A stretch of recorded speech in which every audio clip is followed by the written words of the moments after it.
ഇന്നത്തെ കഥ കോഴിയും അമരവിത്തും.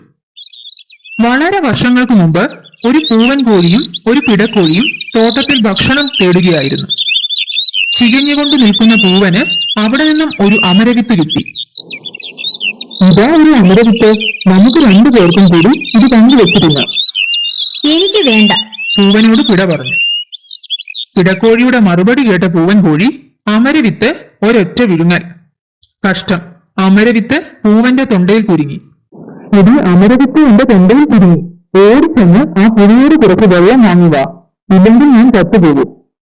പിടക്കോഴി ഉടനെ പുഴക്കരിയിലേക്ക് ഓടിച്ചെന്ന് പുഴയോട് പറഞ്ഞു. അല്ലയോ പുഴേ, എന്റെ പ്രിയതമന്റെ തൊണ്ടയിൽ കുരുങ്ങിയ അമരവിത്ത് ഇറക്കാനായി കുറച്ചു വെള്ളം തരൂ.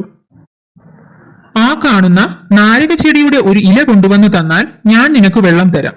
പുഴയുടെ മറുപടി കേട്ട കോഴി നാരകച്ചെടിയുടെ അടുത്ത് ചെന്ന് പറഞ്ഞു. അല്ലയോ നാരകമേ, ഒരു ഇല തരുമോ? അത് പുഴയ്ക്ക് കൊണ്ടു കൊടുത്ത് പുഴയിൽ നിന്നും കുറച്ചു വെള്ളം എന്റെ പ്രിയതമന് കൊടുത്താലേ പ്രിയന്റെ തൊണ്ടയിൽ കുരുങ്ങിയ അമരവിത്ത് താഴേക്കിറങ്ങും. ആ കാണുന്ന വീട്ടിലെ പെൺകുട്ടിയുടെ കയ്യിൽ നിന്നും ഒരു നൂല് വാങ്ങി കൊണ്ടുവന്ന് തന്നാൽ ഞാൻ ഇല തരാം. ഇതായിരുന്നു നാരകച്ചെടിയുടെ മറുപടി. ഇത് കേട്ട കോഴി ഓടിച്ചെന്ന് പെൺകുട്ടിയോട് പറഞ്ഞു. അല്ലയോ പെൺകുട്ടി, കുറച്ചു നൂല് തരുമോ? അത് നാരകച്ചെടിക്ക് കൊണ്ടു കൊടുത്ത് ഒരു ഇല വാങ്ങണം. ആ ഇല പുഴയ്ക്ക് കൊണ്ടു കൊടുത്ത് പുഴയിൽ നിന്നും കുറച്ചു വെള്ളം എന്റെ പ്രിയതമന് കൊടുത്താലേ പ്രിയന്റെ തൊണ്ടയിൽ കുരുങ്ങിയ അമരവിത്ത് താഴേക്കിറങ്ങും.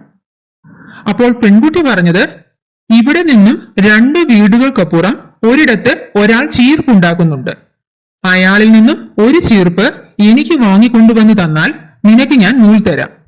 പെൺകുട്ടിയുടെ ആവശ്യമറിഞ്ഞ പാവം കോഴി ഉടൻ തന്നെ ചീർപ്പുണ്ടാക്കുന്ന ആളിന്റെ അടുക്കലേക്കെത്തി. എന്നിട്ട് ചോദിച്ചു, അല്ലയോ ചീർപ്പുകാരാ, ദയവായി എനിക്കൊരു ചീർപ്പ് തരുമോ? ആ ചീർപ്പ് ഒരു പെൺകുട്ടിക്ക് കൊണ്ടു കൊടുത്ത് അവളിൽ നിന്നും ഒരു നൂല് വാങ്ങണം. ആ നൂല് നാരകച്ചെടിക്ക് കൊണ്ടു കൊടുത്ത് ഒരു ഇല വാങ്ങണം. ആ ഇല പുഴയ്ക്ക് കൊണ്ടു കൊടുത്ത് പുഴയിൽ നിന്നും കുറച്ചു വെള്ളം എന്റെ പ്രിയതമന് കൊടുത്താലേ പ്രിയന്റെ തൊണ്ടയിൽ കുരുങ്ങിയ അമരവിത്ത് താഴേക്കിറങ്ങും. കോഴിയിൽ നിന്നും കാര്യങ്ങൾ മനസ്സിലാക്കിയ ചീർപ്പുകാരൻ അതിനോട് പറഞ്ഞു, എനിക്ക് വല്ലാതെ വിശക്കുന്നു. അതുകൊണ്ട് നീ ആ കാണുന്ന റൊട്ടിക്കാരന്റെ അടുക്കൽ ചെന്ന് ഒരു റൊട്ടി എനിക്ക് വാങ്ങിക്കൊണ്ടുവന്ന് തന്നാൽ ഞാൻ നിനക്ക് ചീർപ്പ് തരാം. ഒരു നിമിഷം പോലും പാഴാക്കാതെ കോഴി റൊട്ടിക്കടക്കാരന്റെ അടുക്കൽ ഓടിയെത്തി ചോദിച്ചു. അല്ലയോ റൊട്ടിക്കടക്കാരാ, ദയവായി എനിക്കൊരു റൊട്ടി തരുമോ? ആ റൊട്ടി ചീർപ്പുണ്ടാക്കുന്ന ആൾക്ക് കൊടുത്തു വേണം അയാളിൽ നിന്നും ഒരു ചീർപ്പ് വാങ്ങാൻ. ആ ചീർപ്പ് ഒരു പെൺകുട്ടിക്ക് കൊടുത്ത് അവളിൽ നിന്നും നൂൽ വാങ്ങണം. ആ നൂല് നാരകച്ചെടിക്ക് കൊടുത്തുകൊണ്ട് ഒരു ഇല വാങ്ങണം.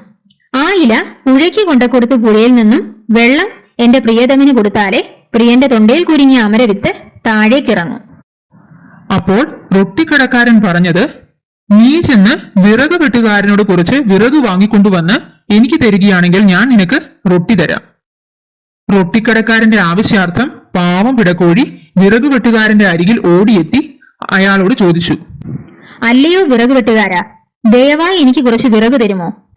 ഈ വിറക് റൊട്ടിക്കടക്കാരന് കൊടുത്ത് അയാളിൽ നിന്നും ഒരു റൊട്ടി വാങ്ങിയാലേ അതുകൊണ്ട് ചീർപ്പുണ്ടാക്കുന്ന ആൾക്ക് കൊടുത്തിട്ട് വേണം അയാളിൽ നിന്നും ഒരു ചീർപ്പ് വാങ്ങാൻ. ആ ചീർപ്പ് ഒരു പെൺകുട്ടിക്ക് കൊടുത്ത് അവളിൽ നിന്നും നൂൽ വാങ്ങി ആ നൂല് നാരകച്ചെടിക്ക് കൊടുത്ത് ഒരു ഇല വാങ്ങണം. ആ ഇല പുഴയ്ക്ക് കൊടുത്തുകൊണ്ട് പുഴയിൽ നിന്നും കുറച്ച് വെള്ളം എന്റെ പ്രിയതമന് കൊടുത്താലേ പ്രിയന്റെ തൊണ്ടയിൽ കുരുങ്ങിയ അമരവിത്ത് താഴേക്കിറങ്ങും. കോഴിയുടെ ആവശ്യം മനസ്സിലാക്കിയ വിറക് വെട്ടുകാരൻ അവൾക്ക് കുറച്ച് വിറക് കൊടുത്തു. ആ വിറക് റൊട്ടിക്കടക്കാരന് കൊടുത്ത് അവൾ റൊട്ടി വാങ്ങി. ആ റൊട്ടി ചീർപ്പുകാരന് കൊടുത്ത് ചീർപ്പ് വാങ്ങി. ആ ചീർപ്പ് പെൺകുട്ടിക്ക് കൊടുത്ത് ഒരു നൂല് വാങ്ങി. അതിനുശേഷം ആ നൂല് നാരകച്ചെടിക്ക് കൊടുത്ത് ഒരു ഇല വാങ്ങി. അങ്ങനെ പിടക്കോഴി കൊണ്ടു കൊടുത്ത നാരകത്തിന്റെ ഇലയിൽ തന്നെ പുഴ അവൾക്ക് വെള്ളം നൽകി. ആ വെള്ളം അമരവിത്ത് തൊണ്ടയിൽ കുരുങ്ങി വിഷമിച്ചു നിൽക്കുന്ന തന്റെ പ്രിയന് അവൾ കൊടുത്തു. പൂവൻ കോഴി വെള്ളം കുടിച്ചു. അമരവിത്ത് താഴേക്കിറങ്ങിയപ്പോൾ പൂവൻ നീട്ടിക്കൂവി. അപ്പോഴാണ് പിടക്കോഴിക്ക് സമാധാനമായത്. ഇതായിരുന്നു ഇന്നത്തെ കഥ, കോഴിയും അമരവിത്തും.